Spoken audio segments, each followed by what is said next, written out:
یہ سارے ادب محبت ہی سکھاتی ہے، تو اس لیے محبت مقصود ہے کہ یہ حاصل ہو۔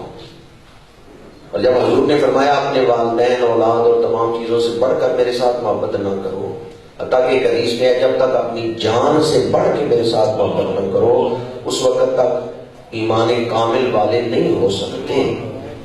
تو جان سے بھی بڑھ کر حضور سے محبت یہ ایمان کو کمال آشنا کرتی ہے، اس سے ہی ایمان مکمل ہوتا ہے۔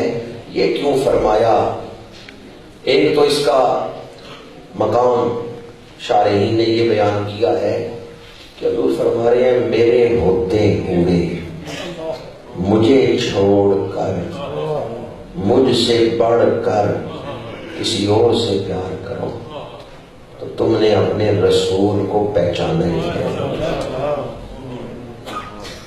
میرے ہوتے ہوئے مجھے چھوڑ کر اور مجھ سے بڑھ کر کسی اور سے پیار کر، اس کا مطلب ہے تمہارے دل رسالت آشنا نہیں، تم نے پہچانا ہی نہیں ہے کہ حضور کو اللہ نے کیا شان عطا فرمائی۔ محبت کے جو اسباب ہیں وہ سارے اسباب بدرجہ اتم حضور کی ذات میں پائے جاتے ہیں۔ محبت کا ایک سبب ہے حسن، جمال، خوبصورتی۔ محبت کا ایک سبب ہے سیرت، کردار، اخلاق حسنہ۔ محبت کا ایک سبب ہے احسان، کوئی تھوڑا سا احسان کرے۔ آپ بس میں سفر کر رہے ہیں، سیٹ کوئی نہیں ہے، کھڑے ہیں، کوئی آدمی اپنی جگہ سے اٹھا، اس نے کہا یہاں بیٹھ جائیں، آپ اس کا بھی شکریہ ادا کریں۔ دل میں ایک احساس ہوتا ہے کہ اس نے میرا احساس کیا، محبت کی ایک لہر اس کے لیے بھی اٹھ جاتی ہے جس نے تھوڑا سا احسان کیا، جو احسان حضور نے کیا۔ محبت کے جتنے اسباب ہیں وہ سارے اسباب حضور کے وجود میں بدرجہ اتم پائے جاتے ہیں۔ محبت کا ایک سبب حسن و جمال، اللہ نے جو حسن و جمال حضور کو عطا فرمایا ہے وہ کسی اور کو نہیں عطا۔ سورہ مریم کے حروف مقطعات ہیں کاف ہا یا عین صاد، ان کا ترجمہ لکھا ہے امام عبد الوہاب شارانی رحمۃ اللہ تعالی علیہ، مصر کے عظیم عالم دین، عظیم بزرگ و گزرے۔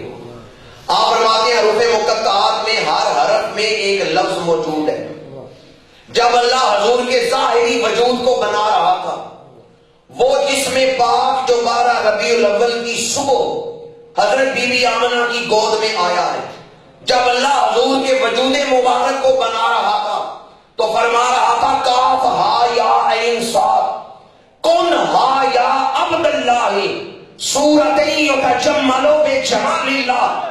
اے محبوب ایسی صورت بن جاؤ کہ لوگ دیکھتے تجھے جائیں، مانتے مجھے جائیں۔ صورت تیری ہو، دلیل میری ہو، چہرہ تیرا ہو، نشان میرا ہو، محبوب تیرے وجود کو دیکھ کر لوگ مجھے مان لیں، برہان الوہیت اور شاہکار ربوبیت بن کر میرے آقا دنیا میں تشریف لائے۔